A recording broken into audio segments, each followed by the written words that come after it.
husband was put to a cheating test as his wife watched his actions. A popular YouTube channel which is called To Catch a Cheater who went directly in Manila and Cebu to test the partners of these people as they are watching. As seen on the footage, a man who was busy cutting his fingernails was inside the mall when a woman approached him asking for the location of the shakies. Ouch. Would you want a pain reliever, an IV pain reliever? An IV? Yeah. Please. Pain reliever? Pain reliever? Yeah. Okay. Tramadol na lang. Oh, ah. Sorry. More ha. Ouch. Fuck. The man kindly answered her question and gave her directions that led to the location of shakies. But afterwards, the woman continued flirting with him by asking his number. The girl is not yet contented and wanted more information. She wanted to know if he is married or not. The reaction of his wife was priceless. Update. According to Dailypedia, the real wife of the husband called them and said that the video was cut to make an impression that the guy is really a cheater. She said that the number that was given to the other woman was her number. Invite you to watch the video. This boy died a month after his 10th birthday when this strange marking appeared on his leg. Find out why. Seen by Fernando. Keith Pierce celebrated her 10th birthday like other kids would have done it. He played with his friends, ate his favorite food, and opened his presents. He was always described as energetic and athletic. He was also a rising star football player and wrestler as a 4th grader according to his teachers. However, a month after his birthday, one of his legs began to swell. His parents decided to bring him to the doctor, but even after many visits, his condition only got worse. But when the doctors noticed the strange round marking in his affected leg, they ruled out that Keith had cancer. It turned out that Keith was bitten by one of most poisonous spiders in North America. I saw what appeared to be a set of fang marks. I tried to tell them that it was a spider bite. This is what Keith's mother stated.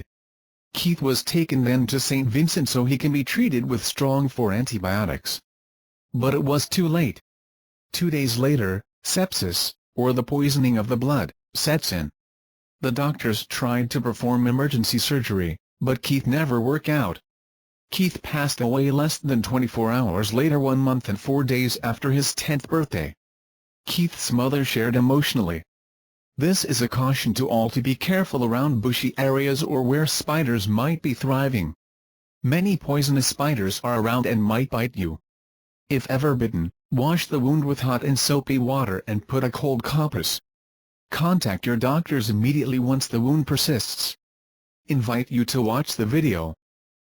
Duterte encouraged to impose a nationwide smoking ban. Read this.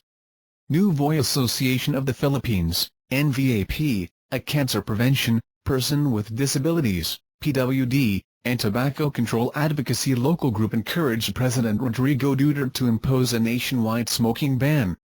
According to Sharina Clara Salachalus of Manila Bulletin, the local group expressed their hopes that the government would impose the smoking ban all across the country, noting how 10 people die every hour due to smoking. Umasa kami nagarang ipagtabang komprehensibong smoke-free policy sa buong bansa ng sa agad na mabigyan proteksyon ang kalusugan ng GMGA tao laban sa mga sakit na gilid ng paninigarilyo, says Emmer Rojas, the NVAP president. He further added that the president's hometown Davao City was already a great exemplar as the World Health Organization acknowledged it as an effective smoke-free policy. Invite you to watch the video. Duterte, don't arrest Maswari. President Rodrigo Duterte on Wednesday said he does not want the arrest warrant for fugitive Moro National Liberation Front, MNLF, leader Nur Maswari implemented. Maswari is currently in hiding after a court issued an arrest warrant for him in connection with a bloody Zamboanga city siege in 2013. Duterte said arresting Maswari would scuttle his efforts to reach a peaceful settlement with the Moro groups in Mindanao. Ako man ang hapng pulis at military. Sabihan ko, huwag niyang galawin, Duterte said in a news conference. I am the commander-in-chief of the police and the military. I will tell them not to lay a hand on Maswari. There's a warrant for his arrest. All I have to do is not implement it against him, because if you arrest Maswari, you place him under the custody of police, and if he dies for whatever reason, compromiso na tayo, our efforts will be compromised.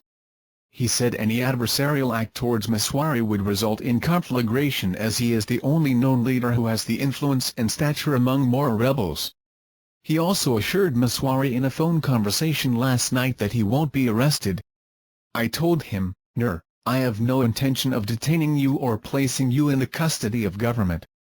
You can simply walk out there, ask any soldier and police to escort you," he said. Zamboanga siege.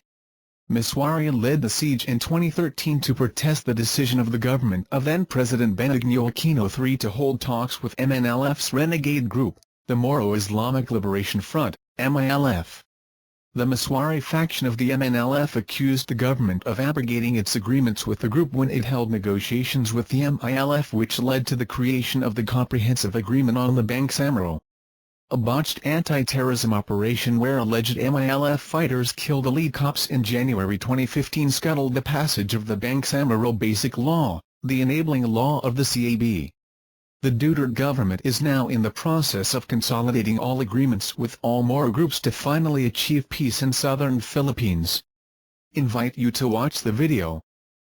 Mexicans accuse president of historic error in welcoming Donald Trump, Mexico City. If President Enrique Peña Nieto invited Donald J. Trump to visit Mexico for a dialogue in the interest of democracy, the message has fallen on deaf ears. Instead, the predominant feeling here in the Mexican capital is one of betrayal.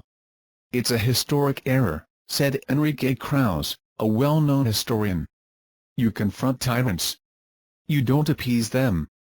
On Mexico's most popular morning television show on Wednesday, a livid Mr. Krause likened the president's meeting with Mr. Trump to the decision by Neville Chamberlain, then the British Prime Minister, to sit down with Hitler in Munich in 1938. "It isn't brave to meet in private with somebody who has insulted and denigrated Mexicans," Mr. Krause said. "It isn't dignified to simply have a dialogue." Yes, many Mexicans say, it was Mr. Trump who offended the people of Mexico with his disparaging comments about migrants and his promises to build a border wall paid for by Mexico. But for many Mexicans, the surprising invitation from Mr. Peña Nieto, who has likened Mr. Trump's language to that of Hitler and Mussolini in the past, is even worse. Newspapers, television stations, social media and all manner of national communications were awash in vitriol at the idea of a meeting between the two men, while political analysts on both sides of the border said they were mystified about why Mr. Peña Nieto invited Mr. Trump. Continue reading the main story. Presidential Election 2016, the latest news and analysis of the candidates and issues shaping the presidential race. Donald Trump's immigration speech, live coverage, August 31. A look at Donald Trump's immigration plan, then and now, August 31. Trump tries a jarring new style. Diplomatic, August 31. Donald Trump and Mexican leader clash in accounts of meeting, August 31. Highlights from Donald Trump's day, a visit to Mexico before an immigration speech, August 31. See more. "It is Peña Nieto's worst mistake so far and one we still don't understand," said Vidal Romero, the head of the Political Science Department at the Autonomous Technological Institute of Mexico, a university in Mexico City. This would only hurt him. But as others pointed out, Mr. Trump is the Republican presidential candidate, and there is a history of Republican nominees visiting Mexican presidents, including Senator John McCain when he was running against Barack Obama. "At the end of the day, this is the Republican candidate," said Rafael Fernandez de Castro, a professor at Syracuse University and former foreign policy advisor to Felipe Calderón, the previous Mexican president. "The U.S. electorate put him in this position, and Peña is respecting that. Ultimately," he said, "foreign policy cannot always be guided by public opinion, no matter the political consequences. He has everything to lose in the media, but this is about governing," Mr. Fernandez de Castro said. He had no other choice. A good relationship with the U.S. is essential for the well-being of Mexico. From that perspective, with his approval ratings already low, Mr. Peña Nieto may have less to lose than is commonly thought. If the goal was to ensure national interests in the event Mr. Trump wins, then the furor over the visit seemed a political cost the government was willing to take. Still, there is unanimity that this is a giant farce, said Jesus Silva Herzog Marquez, a professor and columnist for Reforma, a Mexico City newspaper. Mr. Peña Nieto compared Mr. Trump to Mussolini and Hitler. He added, "And now we invite Mussolini. We are going to negotiate with Hitler when he hasn't even won the election." After the men met, in what Mr. Trump described as an excellent occasion, they spoke at a very civil news conference. Mr. Peña Nieto promised to work with whichever candidate was elected and emphasized the importance of ties with the United States. I shared with him the fact that there have been misunderstandings or affirmations that hurt and affected Mexicans in their perception of his candidacy, Mr. Peña Nieto said he told Mr. Trump. The Mexican people felt aggravated for comments that were formulated, but I am certain that he has a genuine interest in building a relationship that would lead us to provide better conditions for our people. While Mr. Trump hardly offered Mexicans the sort of apology many had hoped for, he was a far more chastened candidate than they had come to expect. He repeatedly lauded their hard work, and spoke of his tremendous feeling for Mexicans. "They are amazing people," he noted. In the end, he called Mr. Peña Nieto friend. Citing Mr. Trump's more respectful tone, the government described the meeting as a success. "It was a different Trump," said Eduardo Sanchez, the president's spokesman. "The attitude of this Trump is different from the ones we have seen before today."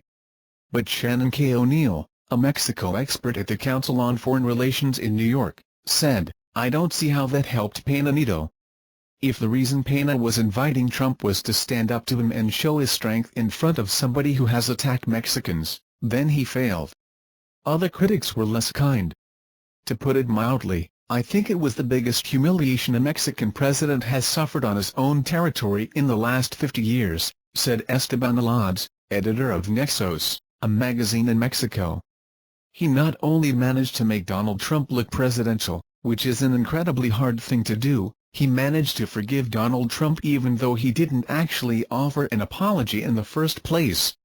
Mexican officials did not clearly articulate the reasons for the visit at first.